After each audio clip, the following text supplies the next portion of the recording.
Penipuan, Cek, miliaran katanya. Ini orang pada menagih uang semua. Rame kali, ada polisi juga. Udah fix ya. Organisasi Cepol kan. Udah Cepol di Medan aja udah paling benar. Syederalun, kasus Yalsa Butik yang diduga melakukan investasi bodong terus berlanjut dan ditangani oleh Direktorat Reserse Kriminal Khusus Polda Aceh. Hingga saat ini menurut Ditreskrimsus Polda Aceh, Kombes Pol Margianta, sebanyak 25 orang telah diperiksa yang merupakan pemilik, admin, dan juga reseller dari butik yang menjual busana syar'i tersebut. Margianta memastikan kasus itu akan mengarah kepada penetapan tersangka karena sejauh ini kasus Yalsa Butik tersebut melanggar Undang-Undang Perbankan lantaran mengutip uang masyarakat tanpa seizin Otoritas Jasa Keuangan. Selain itu, polisi juga mengumpulkan barang bukti baik dari owner, admin, dan reseller. Ada 5 mobil yang kini telah diamankan, seperti 1 unit mobil Alphard, 1 unit Civic Turbo, 1 Toyota Rush, 1 Toyota Fortuner, dan 1 Toyota Yaris. Menurut Margianta, jika ditotal, harga kelima mobil itu bisa mencapai 2 miliar rupiah.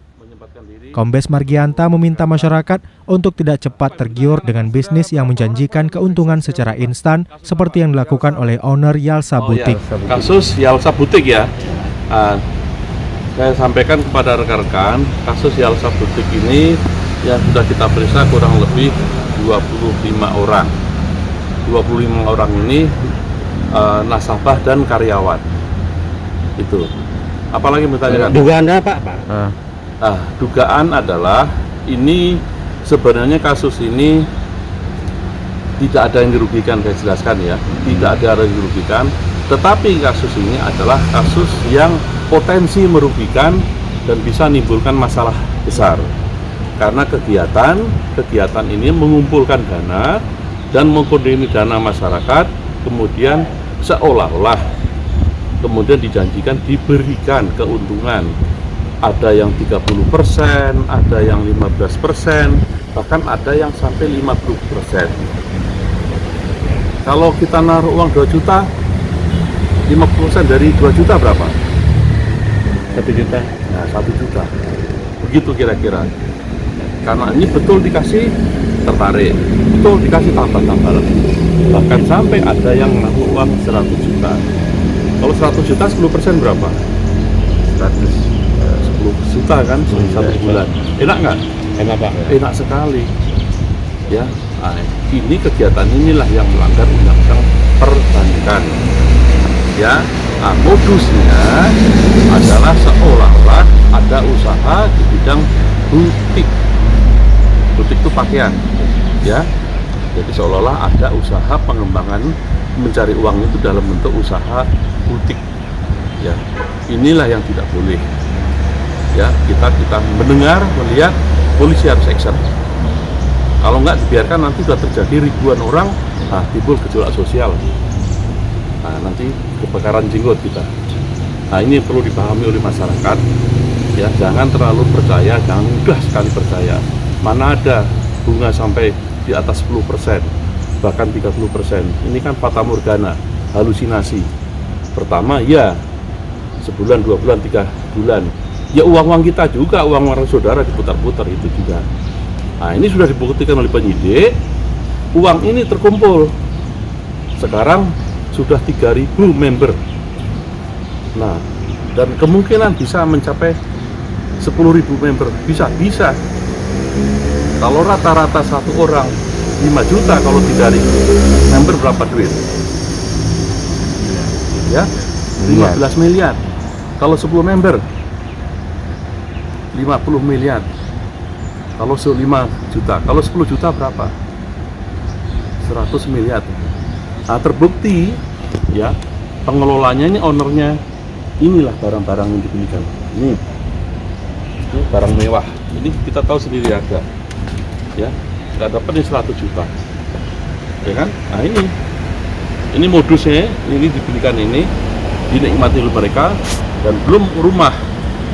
Mereka berberikan rumah untuk pribadi. Uang siapa? Uang member-member tadi. Di sinilah polisi yang peka, tahu seperti ini segera bergerak cepat. Saya sekali lagi, kalau dirugikan belum ada. Jadi kalau mereka membantah, Pak, belum ada yang rugikan. Ya, tidak salah. Tapi nggak lama lagi, nah gitu. Ya, kalau mereka sudah terkumpul uang miliaran, tinggal minggat saja. Sudah. Kita mau cari kemana? Ya, inilah hasil dinikmati mereka ini, pelaku menikmati. Ini uang siapa? Uang member ini. Sejauh ini Pak, udah berapa dana yang terkumpulkan Pak? Kurang lebih sekitar 20 miliar yang baru diketahui. Ya, yang baru diketahui. Potensinya bisa lebih, mungkin bisa 5 kali lipat bisa. Nah, kita lihat dulu member-membernya. Kalau lebih dari 10.000 nanti kalikan aja sudah. Kalau mobil yang sudah diambil berapa biji Pak? Mobil sudah ini. Totalnya ada berapa Pak? Total sudah 5 nih. 5 ya. 1, 2, 3, 4, 5. Nilainya Pak? Nilainya mencapai berapa nih Pak? Saya hitung sendiri aja nih rata-rata. Ini paling mahal kalau rata-rata 100-200 juta kali 5 sudah 1M. Tambah ini sekitar 2M. Alphard nggak mungkin. Nah, Alphard ini baru ini 1, sekian. Untuk rumah juga ya Pak? Ya, termasuk rumah. Ya, rumah. Nah, pelaku sudah beli rumah yang harga yang barang-barang di atas M lah. Nah, kita lacak nih kemana dia membelikan aset. Apakah sudah mengarah ke tersangka atau bagaimana Pak? Nanti akan mengarah ke tersangka. Ya. Artinya Sudah pasti mengarah ke tersangka. pemilik belum ditahan Pak ya? Belum. Alasannya Pak? Satu, pemilik masih kooperatif, ya, dan tidak pernah menyulitkan. Penahanan bukan nomor 1, kita sambil lacak. Ini kan metode penyidik, ya, ditahan atau tidak itulah salah satu metode saja. Penipuan, Cek, miliaran katanya. Ini orang pada menagih uang semua. Rame kali, ada polisi juga. Dari Banda Aceh, Subur Dani, Serambi On TV. Organisasi Cepol kan. Udah Cepol di Medan aja udah paling bener.